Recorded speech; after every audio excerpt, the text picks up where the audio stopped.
पहला क्वेश्चन है, विद्युत धारा की एसआई इकाई क्या है?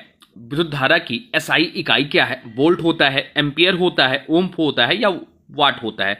तो इस क्वेश्चन का राइट आंसर हो जाता है ऑप्शन बी, एम्पियर होता है। विद्युत धारा की एसआई इकाई जो होती है वह एम्पियर होती है। चलते हैं अगले क्वेश्चन की ओर। अगला क्वेश्चन आपसे पूछा है, प्रकाश के अपवर्तन का कारण क्या होता है? प्रकाश के अपवर्तन का कारण क्या होता है? तो प्रकाश के अपवर्तन का जो कारण होता है वो प्रकाश की गति में परिवर्तन होता है। प्रकाश की गति में परिवर्तन प्रकाश के अपवर्तन का कारण होता है। चलते हैं अगले प्रश्न की ओर। अगला प्रश्न आपसे पूछा है, हाइड्रोजन पेरोक्साइड का रासायनिक सूत्र क्या है?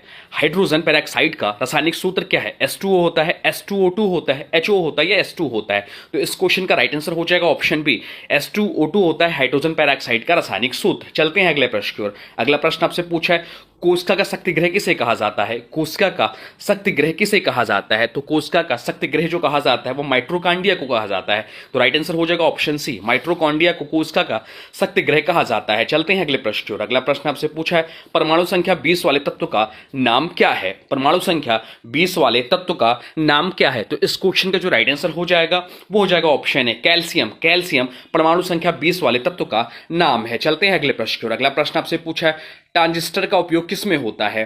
ट्रांजिस्टर का उपयोग किस में होता है? तापमान मापने में, सिग्नल प्रवर्धन में, ऊर्जा भंडारण में या ध्वनि निर्माण में? तो इस क्वेश्चन का जो राइट आंसर हो जाएगा वो हो जाएगा सिग्नल परावर्धन में। सिग्नल परावर्धन में। चलते हैं अगले क्वेश्चन की ओर। अगला क्वेश्चन आपसे पूछा है, त्वचा के रंग का निर्धारण किस रंजक द्वारा होता है?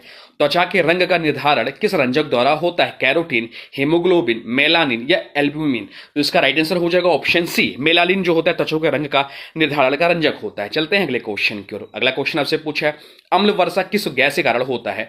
अम्ल वर्षा जो होता है वह किस गैस के कारण होता है? ऑक्सीजन, नाइट्रोजन, सल्फर डाइऑक्साइड या मीथेन? तो राइट आंसर हो जाएगा ऑप्शन सी, सल्फर डाइऑक्साइड। चलते हैं अगले प्रश्न की ओर। अगला प्रश्न आपसे पूछा है, वनस्पति में जल परिवहन कौन करता है? वनस्पति में या पेड़ पौधों में जल परिवहन कौन करता है? फ्लोएम, जाइलम, कोशिका भित्ति या वेसिकुल? तो राइट आंसर हो जाएगा ऑप्शन बी, जाइलम करता है। चलते हैं अगले प्रश्न की ओर। अगला प्रश्न आपसे पूछा है, कांच किस प्रकार का पदार्थ है? कांच जो होता है वह किस प्रकार का पदार्थ है? तो राइट आंसर जो हो जाएगा वो हो जाएगा ऑप्शन सी, ठोस लेकिन अनियमित संरचना वाला। चल